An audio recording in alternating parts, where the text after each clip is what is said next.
أعوذ بالله من الشيطان الرجيم بسم الله الرحمن الرحيم الحمد لله رب العالمين والصلاة والسلام على سيدنا محمد وعلى آل بيته الطيبين الطاهرين اللهم صل على محمد وآل محمد وعجل فرجهم.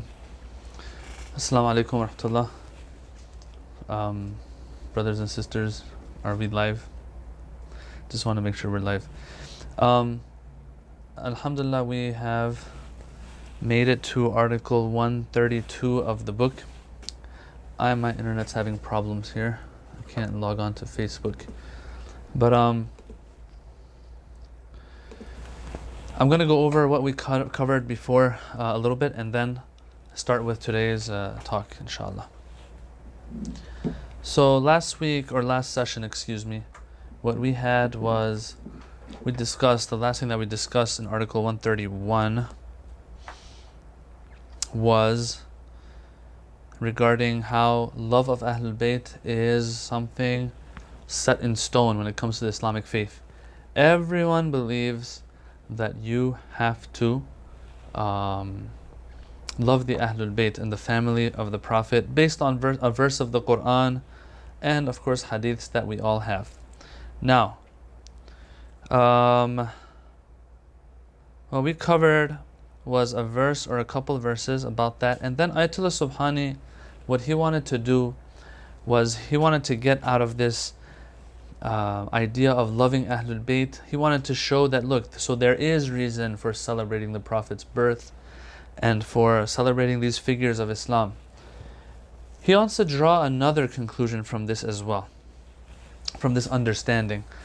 He says, okay, so if we have been ordered to love the Ahlul Bayt, then this will also explain why we believe that if the Ahlul Bayt, if something has happened to them that is sad, that we will also be sad and we will commemorate their sadness and their hardship that they've gone through.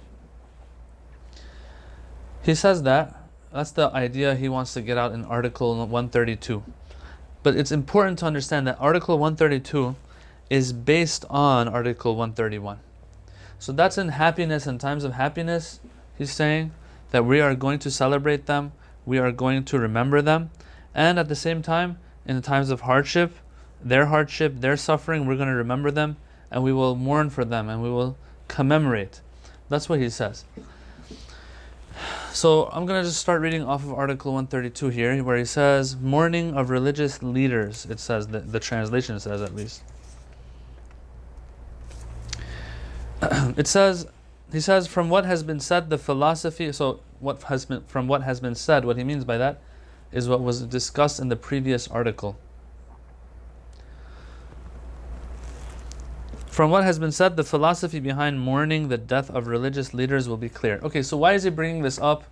Of course, he's bringing this up because of what the Shia especially are known for when it comes to the mourning for the Ahlul Bayt alayhim salam. We have to understand, this is not surely a Shia thing. Yes, there are many, many Sunnis also who will commemorate the 10th of Muharram, for example. They will observe its sanctity. 10th of Muharram being the death of and the martyrdom of Imam al-Hussein alayhi salam. Of course, as a lot of you know, who might be Shia who are listening to this, there is another reason that the 10th of Muharram is revered and observed in the Sunni faith, and that is it's a day of fasting, and it's a day of worship maybe, and it's a day that we have there are hadiths that say that, of course, the Sunni school believe in more than the mainstream Shia school. I don't want to get into details of what the Shia say about these hadiths anyway, but based on hadiths, they will say that this is a day that good things happened throughout history and during the time of different prophets. And so as a result, the Holy Prophet said that we're going to fast this day. Anyway, so that's a day that is fasted. Shi'is have something to say about that, which I'm not going to get into. Point I want to make right now is, but there are a lot of our Sunni brothers and sisters who will observe this day because it is the martyrdom of Imam Hussein alayhi salam. Now, usually for Ahlul Sunnah, that's as much as you will get, that there will be some who will commemorate the 10th of Ashura, the 10th of Muharram, which is Ashura. But the Shia also, they commemorate other days of the deaths and martyrdoms of other Imams that they believe in, and will observe those days as days of mourning and commemoration. Why is this the case? That's what Article 132 is for. He says, listen, did we not cover in the previous article that the Holy Prophet has asked through the Quran, قُلْ لَا أَسْأَلُكُمْ عَلَيْهِ أَجْرًا إِلَّا الْمَوَدَّةَ فِي الْقُرْبَى. The Holy Prophet says, I don't want anything from you except that you love my progeny, my descendants, my Ahlul Bayt. Right? If this is the case, then if we love someone, we are upset when they are hurt. We are upset when they suffer. I think it's common sense, really. And so as a result of that, the Shia will mourn such days. So, having said all of that, he says in the book, from what has been said, the philosophy behind mourning the death of religious leaders will be clear. What he means by religious leaders, of course, is the Imams and other figures of Islam, but mainly the Imams. For any kind of gathering held to commemorate the afflictions and tribulations of these personages is an expression of love. Of these persons is an expression of love and affection for them. If Yaqub mourned for long years at the loss of his beloved Yusuf, weeping profusely, the root of this emotion was the depth of the love he had for his son. So what's he saying? He's saying if you love, you will weep when you remember hardship and tribulation of somebody that you love. It's very simple, I think. In this light, one can more readily understand why those who bear love for the family of the Prophet should weep and shed tears on the days of commemorating their death. They are but following the example of Prophet Yaqub alayhi salam. So Ayatollah Subhani is trying to get away with this, and I'm not saying he's wrong about it, but he's trying to say that yes, look at Prophet Yaqub, and the Quran mentions that Yaqub wept over Yusuf. Does the Quran scold him? The answer is no, so it's fine to do that. But listen, brothers and sisters, we have to be fair as well. There will be answers that will be given to this. Prophet Yaqub wept for his son because his son had he was gone and he didn't have access to his son. And so he missed his son, he was in love with his son, etc., etc. Some people who disagree with the Shia school of thought here, and in the way that it commemorates the martyrdom of their Imams, they'll say, look, we agree that it's okay for Prophet Yaqub to mourn the loss of Yusuf, because Yusuf's still alive. But you, Shi'is, what you do is you're mourning after 1400 years, 1200 years, 1300 years that your Imams have passed away. Where do we have that in the Quran? How is that justified? So on and so forth. The answer that the Shia will give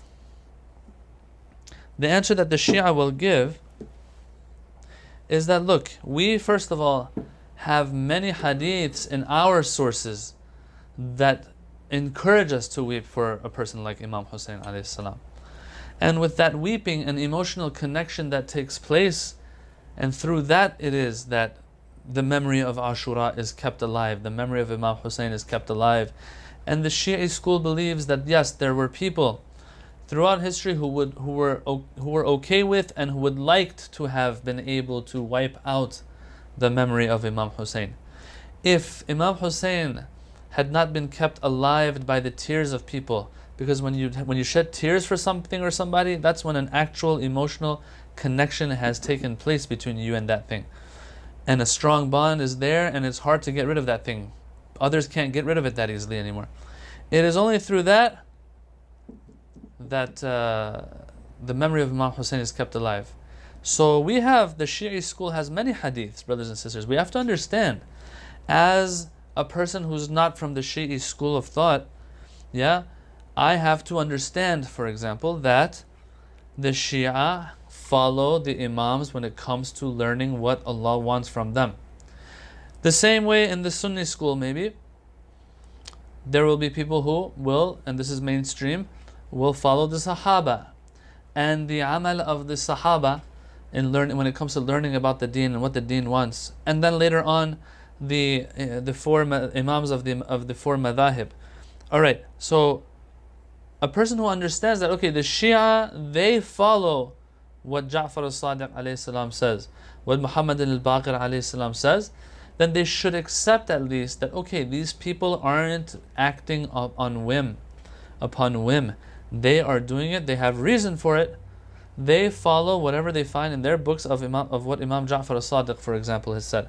And there are a ton of hadiths by Imam Ja'far al-Sadiq regarding ziyarah of the Ahlul Bayt, or ziyarah of Imam Hussein, or shedding tears for Imam Hussein, and so on and so forth, and commemorating Ashura, and so on and so forth. So this is something that's not based on nothing. It's based on our sources, what our hadiths tell us from our imams. We have that. Plus, of course, we also believe that the Holy Prophet has spoken about this as well. So it's not something that's just out of the blue. So Ayatollah Subhani here is saying that Prophet Yaqub did that and so on, but there will be an answer that's given, and we have to be fair here. The answer that's given is, okay, Yaqub's situation is a little different than what you Shia do today. And the answer that should be given, in my opinion, a stronger answer, is that, look, each madhab, whether it's Hanbali, whether it's Shafi'i, whether it's Hanafi, whether it's Maliki, whether it's Ja'fari, they go to a certain imam or imams to get their deen from them. Okay? And so the Shia are getting it for Ja'far al-Sadiq alayhi salam. Very simple. And Imam Ja'far al-Sadiq says, I want you to commemorate these things for as long as you're alive. And it's highly encouraged. So that's, I think, is a better way of putting it. But I think what Ayatollah Subhani here is trying to do, brothers and sisters, is to try to find Quranic proof for this, not just hadiths that the Shia have. That's why he doesn't go there. He just keeps it to the Quran. But as I said, I think this argument of Prophet Yaqub doesn't do the job completely, although it kind of helps, because there might be some people who might say, don't even mourn when the person is still alive and is going through hardship and tribulation. Come on. This is the Prophet Yaqub, and this is the Quran saying that it's perfectly fine, and the Quran doesn't call out Prophet Yaqub for that. And trust me, the Quran does call you out if you mess up, even if you're a prophet. Yeah? For example, in the story of Prophet Adam, it says Prophet Adam forgot the covenant that he had with us. Yes? And وَلَمْ نَجِدْ لَهُ عَزْمًا. We didn't find too much resolve and willpower in him, because he messed up when he took from the tree, that forbidden tree, or forbidden fruit. So the Quran will not hold back, yet here hasn't said anything about Prophet Yaqub, hasn't scolded him, although his sons were scolding him, telling him, Dad, what is this? What is wrong with you? Why are you weeping so much for Yusuf? They would say that to him.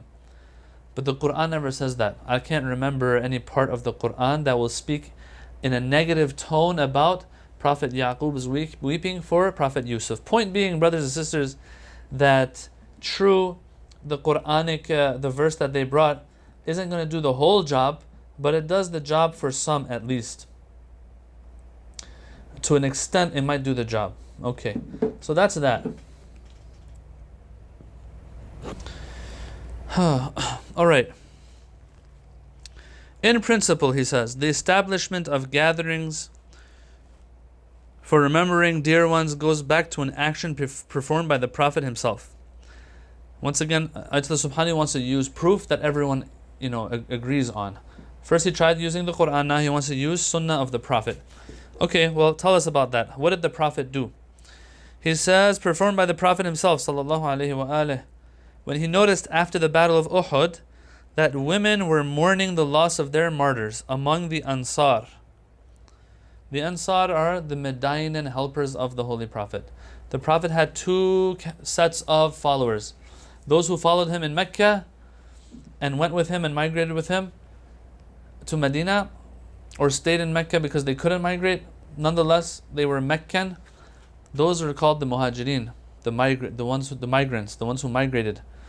And then you had the Ansar. The Ansar are the ones who were in Medina, who embraced Islam later, embraced the Prophet, gave him a place to be, and took care of him and protected him. Both were very high groups of people, the Meccans and the Medinans of the followers of the Prophet, the Muhajirin and Ansar.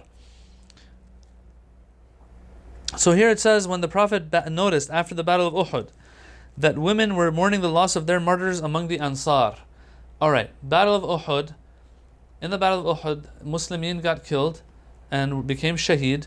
And so the Ansar, the women of the Ansar, were weeping over the shuhada of Ansar. He fell to thinking of the loss of his magnanimous uncle and said, but nobody is weeping for Hamza, Sayyid al-Shuhada. So the Prophet, he notices that the Ansar, because their families are all there, they haven't migrated from another land. So the families are all there, the women are all there, and so they can weep for the ones that they've lost of their family members. But there were some of those who had migrated from Mecca, like Hamza, the uncle of the Holy Prophet, who no one was weeping for because they didn't have any relatives in Medina. So here the Prophet, it kind of hurts him to see that no one is weeping for Hamza, Sayyid al-Shuhada. And so what happens is, the Prophet says, no one's weeping for Sayyid al-Shuhada. Alright. What happens here is, when the companions of the Prophet sensed that the Prophet's wish was for his uncle to be mourned, they instructed their wives to organize a session of mourning for him, for Hamza Sayyid al-Shuhada. Now, of course, Allah subhanahu here will give references for this claim, as he should. Let me pull it up real quick. This is in, he says, one is in Miqrizi, Imta'ul Asma', another one, and the Sirah of Ibn Hisham as well, he says it's there. Alright, so these are some books that have mentioned this story. Anyway,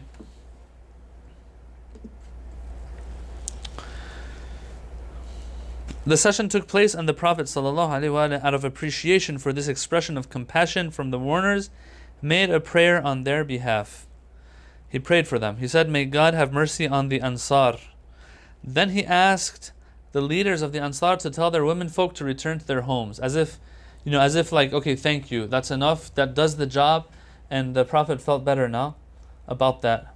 And so he did, and so he told them, okay, you did what you needed to do, you may go back now to your homes. So that's something that we have.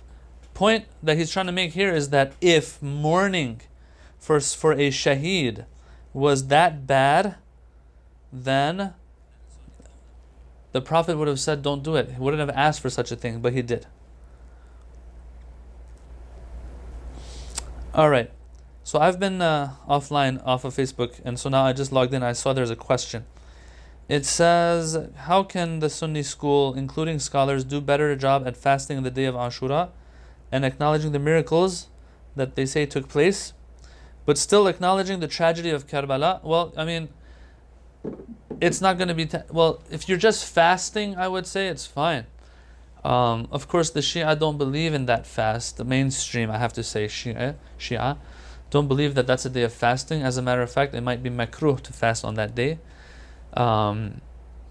But if a person, an unbiased Sunni brother or sister, is going to fast that day because in their madhab it is mustahab to fast, then they can fast, but it might be better to not celebrate that day as an Eid, as if, because that's the feeling that you get sometimes. Now, I do have to say this, by the way, that our Shia brothers and sisters have to understand that if a Sunni brother or sister is celebrating that day, it's not because of they might, God forbid, have animosity towards Imam Hussein alayhi salam. They're just following what their scholars are telling them, and their scholars are following the madhab, what the madhab tells them. But the Shia school does believe that this day was made an Eid deliberately to kind of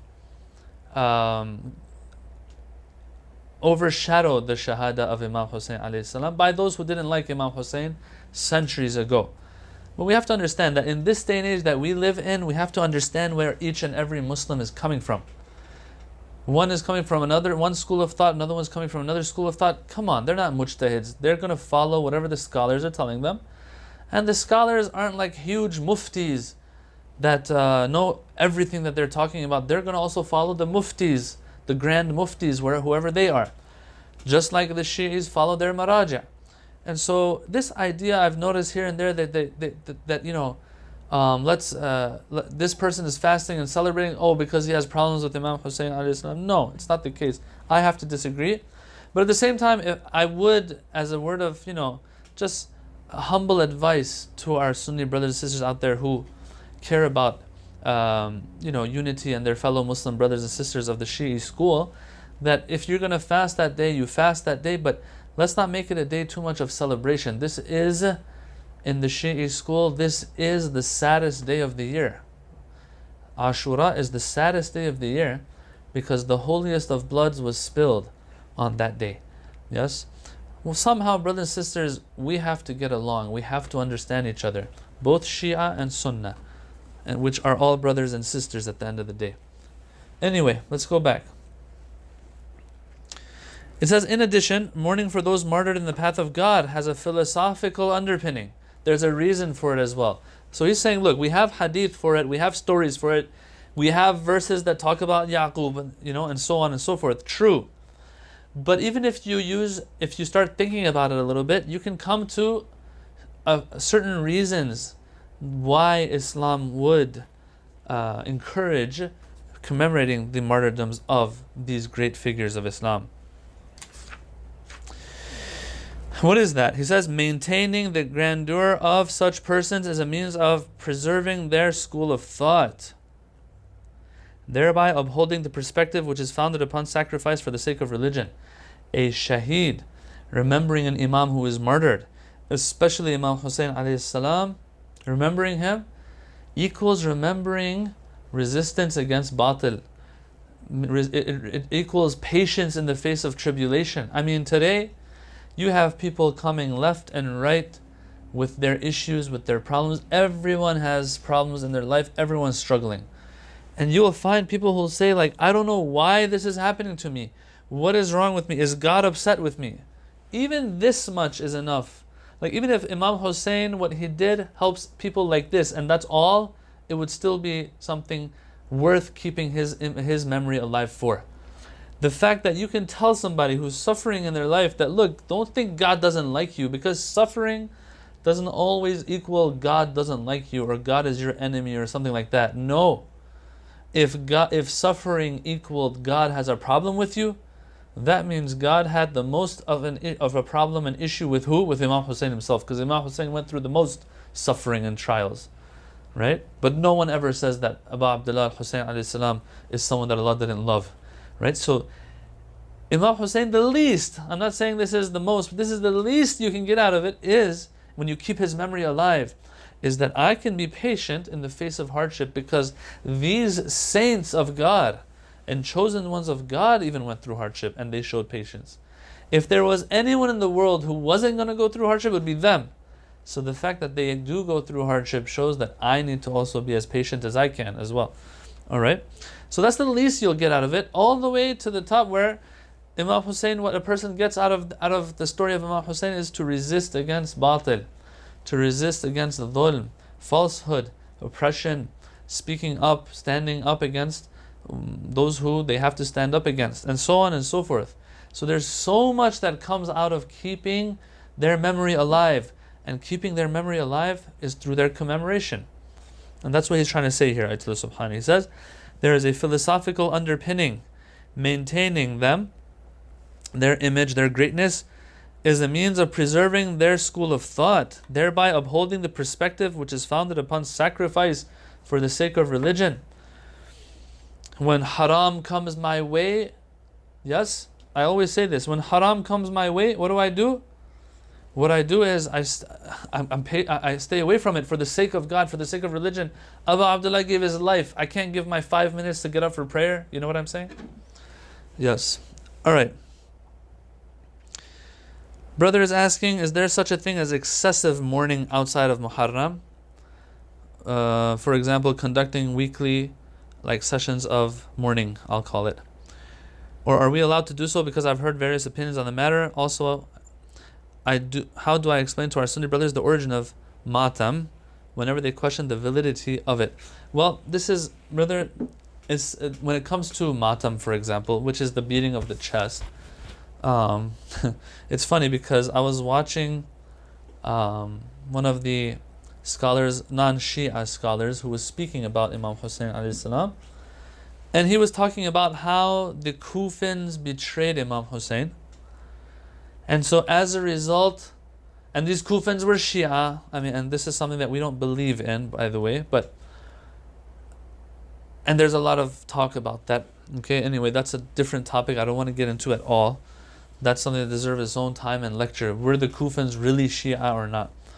Because that is something, that is a claim that is made. But anyway, for argument's sake, let's say, okay, they were Shia, and so they betrayed him and didn't come to help him when he was stuck in the desert of Karbala.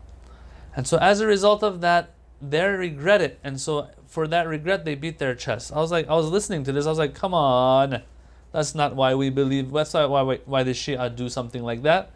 No, beating the chest, weeping, all these things are forms of expression of grief and sorrow. Yes?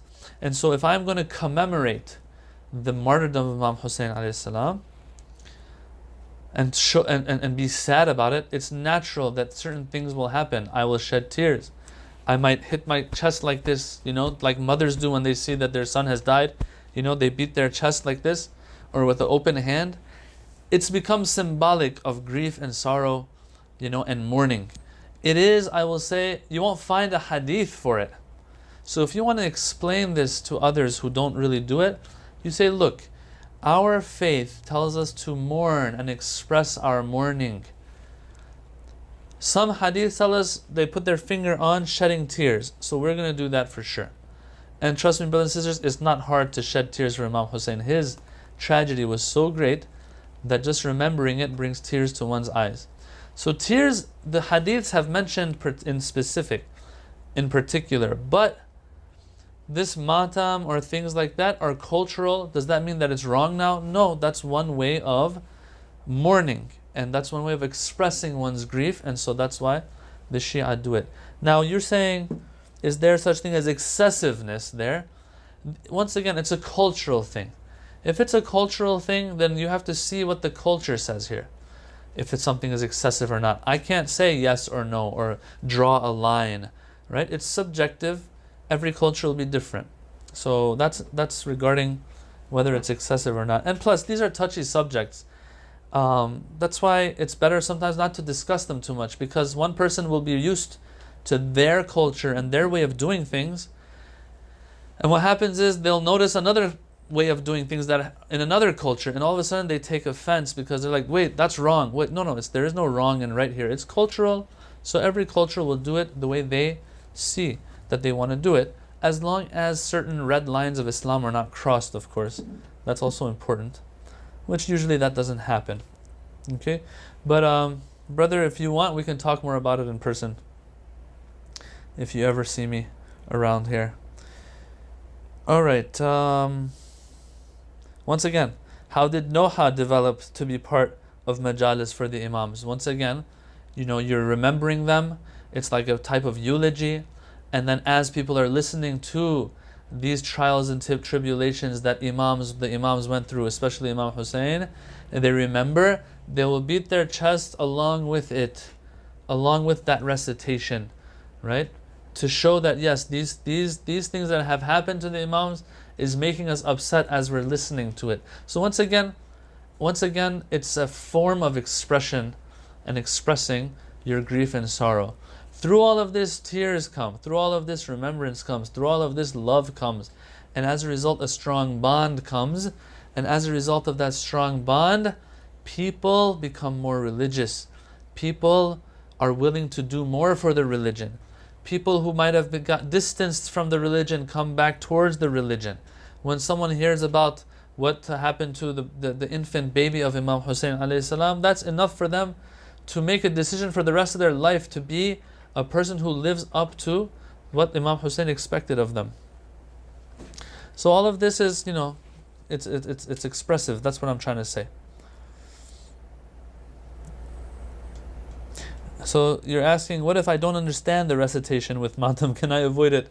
Okay, it's not wajib to do matam, so I can't tell you you have to necessarily be there or not, or you can avoid it or not. Once again, this is all cultural. When I say cultural, that means it's not going to fall under wajib and haram necessarily. So you're okay. All right. I think we lost sound for a second. I don't know. Let me know if it's if the sound is back, so that I can continue. I'll wait for like 10 seconds. Let me know if you can hear me again. All right. They're saying they can hear me, so we'll continue now. Where were we? Okay. So it says,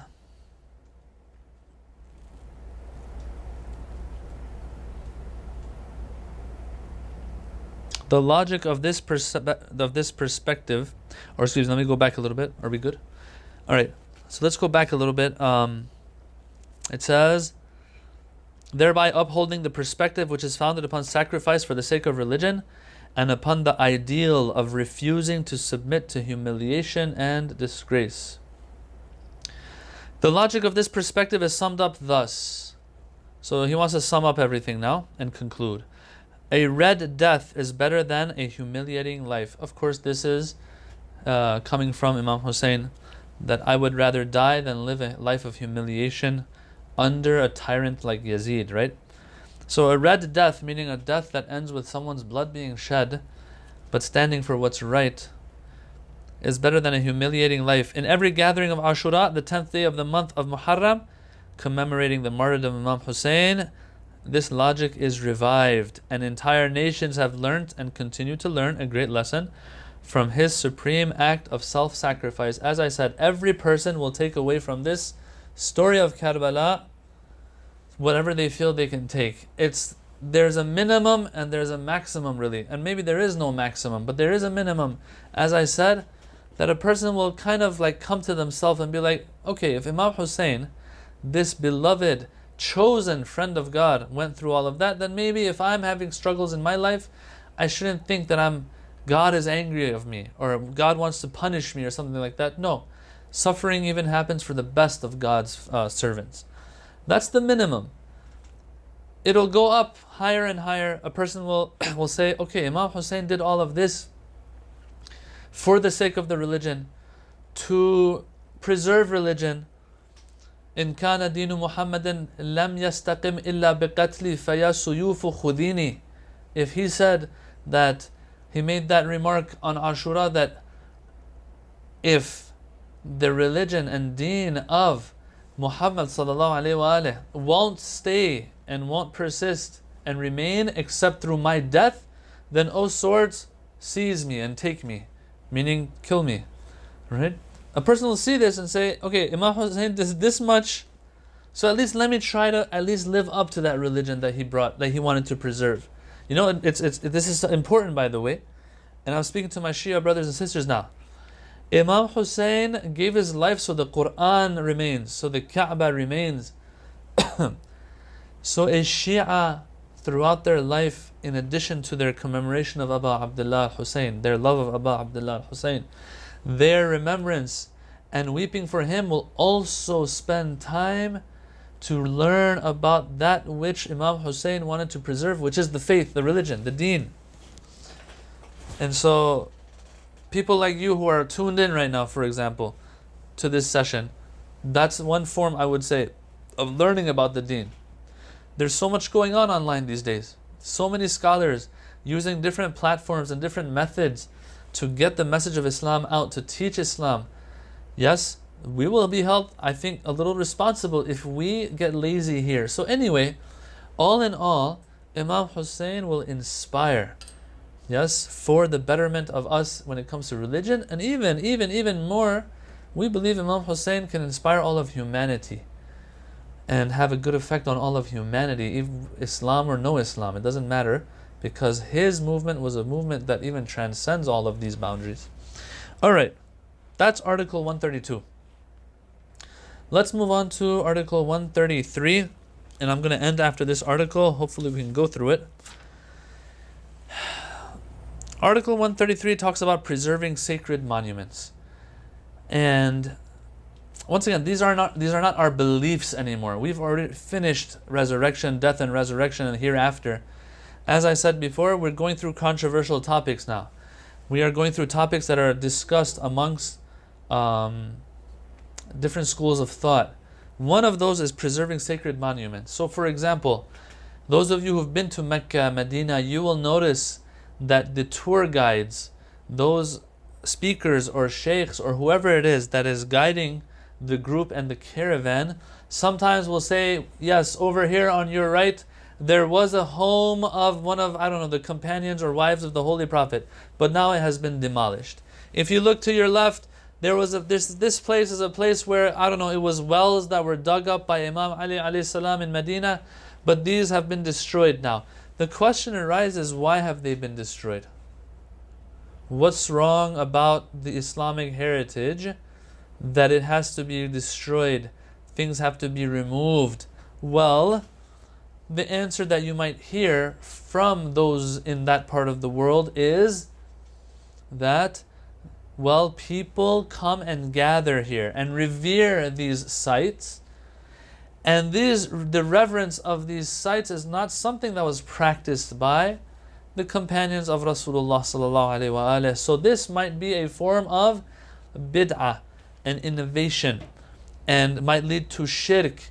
You only revere God and revere those things that God has allowed. So for example, you can revere the Kaaba, you can touch the Kaaba, you can kiss the Kaaba, you can kiss the Hajarul Aswad, the black stone and the pillar of the Kaaba. You can do all of that because that's what the Prophet would do, that's what the Sahaba would do. But anything other than that, you're not allowed to. It doesn't matter how much you revere that thing and how sacred it is in your eyes. So for example, when you're doing tawaf around the Kaaba, you will notice that there are people there who will stop you from, for example, touching, kissing the place, the Maqam Ibrahim, where Prophet Ibrahim set his foot to build and rebuild the Kaaba. No, you're not allowed to do that. You can't. I've seen even people like trying to look in that glass to see what it is, and they are scolded for that, and they are pushed away from that so that they don't commit, I don't know if it's shirk or whatever they want to call it. So these holy sites that are revered, you'll notice that one after another they're being demolished, they're being razed to the ground, and there's no sign of it anymore after a while. There's so many things that in Medina and Mecca that they have for us. And when you see it, you remember the history of the Prophet, but now it's no longer there. So that's what this article is for. He wants to talk a little bit about this issue, this matter at hand. And it's crazy because when you go and you look and you read into history, maybe 150, 200 years ago, when you read of these ulama of the Shia school, for example, and Sunni school of thought, how they were worried when the Wahhabi school took over Mecca and Medina and started, doing what it was doing there, getting rid of graves or monuments on graves and getting rid of the heritage there. You can read the writings back then of scholars writing to each other, worried that what's going on in the Haramain Ash-Sharifain, those two noble shrines of God in Mecca and Medina. They were voicing their concern because they could see that the future didn't look too good with what was going on. Anyway, let's read a little bit. What he says here. Let me just see. There's a question here first. Okay, but what is reverence at such holy sites in a moderate way? What is the line to not cross into shirk? Well, I have to say, the moderate way, apparently, any reverence is wrong. This is the problem that I don't know if I can call it this, but the moderate Sunni brothers and sisters out there and the Shia out there, that's what they are scolded for, because there is no moderate version of reverence. If you revere, it's problematic. Doesn't matter how small or big, how moderate or excessive the what's it called, the reverence is. It doesn't matter apparently. If you revere, it's wrong. It's problematic. Why? Because the Prophet, there is not a specific hadith about it. There is not a specific account of Sahaba doing that, right? So I've spoken about this before. There are people who want to climb the Mount of Hira to see the the worshipping place of the Holy Prophet. What's wrong with that? And pray 2 rakat salat there. Yet this is because it's something that the Prophet didn't do, or encourage, or the Sahaba didn't do, then no, you're not allowed to do it either. So if there was a moderate way, I think a lot of people would do it the moderate way, but there is no moderate way because any reverence apparently is problematic. This is how I understand it, this is how I see it, and I've seen it firsthand there as well. As you all know probably, I don't like to speak on behalf of others, and I will say it right now, I might be wrong, right? But this is how I've seen it. This is what you see on the ground, and this is what you see on YouTube and other places when they're talking about these things. You will find that, and even on the walls, it's been spray painted there, that these are acts that the Sahaba wouldn't do, so you're not allowed to do them. Where are you getting this from? I just want to go see where the Prophet prayed to his Lord. That will motivate me to be a better Muslim. Yeah, so that's how I see it, sister. I don't know if there is a moderate way in their eyes. And so to get in the way of this quote unquote bid'ah or quote unquote shirk or whatever it is that they call it, they will just demolish the whole thing. Yes, and that's what you're seeing in this day and age, unfortunately.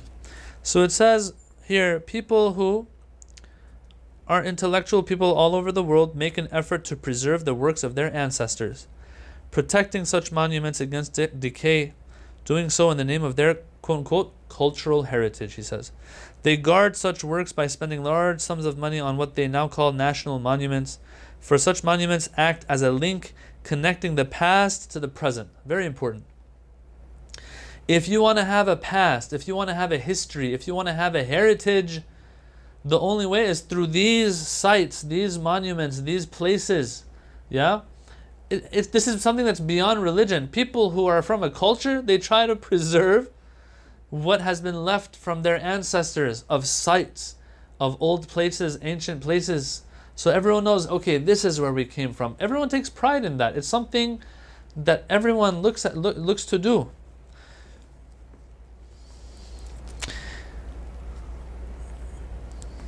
When such ancient monuments pertain to the prophets and saints, they have an influence over and above that of simply reminding people of their past. They also enhance faith and orientation towards these great individuals.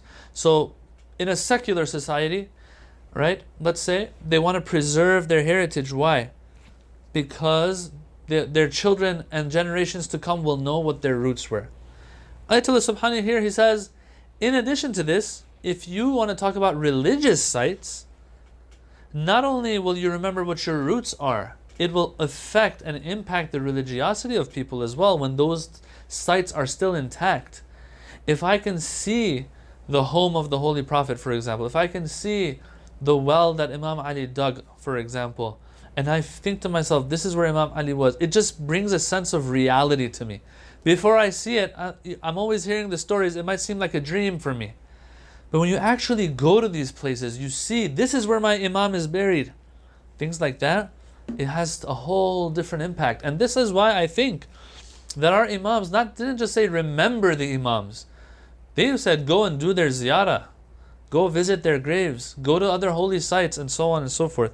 So he's making a very good point here. He says, when such ancient monuments pertain to the prophets and saints, they're not just secular, in a secular society. When it has to do with the prophets and Imams, they have an influence over and above that of simply reminding people of their past. They also enhance faith and orientation towards these great individuals.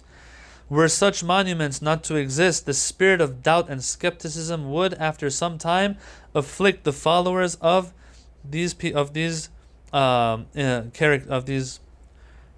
associated with the monuments, causing them possibly to begin to question even the principles of the faith. Yes, I agree with him. I agree with him here that it has an effect on people's religiosity, whether they like it, whether we like it or not. Keeping these things intact plays a major role in people sticking to the faith. This might be said to be a contributory factor to the decline of religious orientation in the West. Now here he's making a claim. Whether I agree or disagree with him is a different story, but he says in the West we find this. How? He says today the very historical existence of Jesus is even being disputed by some skeptics. This is a fact. Yes, there are some who will even deny that there is a historical Jesus. They will say, okay, whatever, biblical Jesus that's in the Bible, whatever. But there is no corresponding historical figure by the name of Jesus. It's just a made up thing. He's saying, why is that the case? Because we don't find anything left of him till today, right? Now, we'll have to see if that's accurate or not. Some people might agree with this statement. Some people might disagree with it. Whatever. That's irrelevant to the discussion right now. I don't want to share my opinion on that. Anyway, the Muslims, on the other hand, have been able to proceed with dignity and honor in this regard, having successfully preserved the sacred places connected with the Prophet and his descendants from decay. They can claim that a holy personality was indeed selected to be a prophet over 14 centuries ago, that he launched an extremely advanced program of social betterment and brought about a profound spiritual and moral transformation, from the effects of which people all over the world still benefit till today. Right? Where is he? Who says there's such a person? Well, he's buried right here, for example. Buried in Medina. It makes a big difference. And there can be no doubt whatsoever as regards the existence of this righteous individual and the transformation he initiated. For his birthplace, the places where he prayed and worshipped, the very spot where he received his prophetic mission, the places where he preached, the areas where he defended honorable people, and the very material on which he wrote letters to the world leaders of his age, along with hundreds of other relics and traces of his life, all have been kept intact with special care and tangible, concrete signs of his presence. These things add up, brothers and sisters.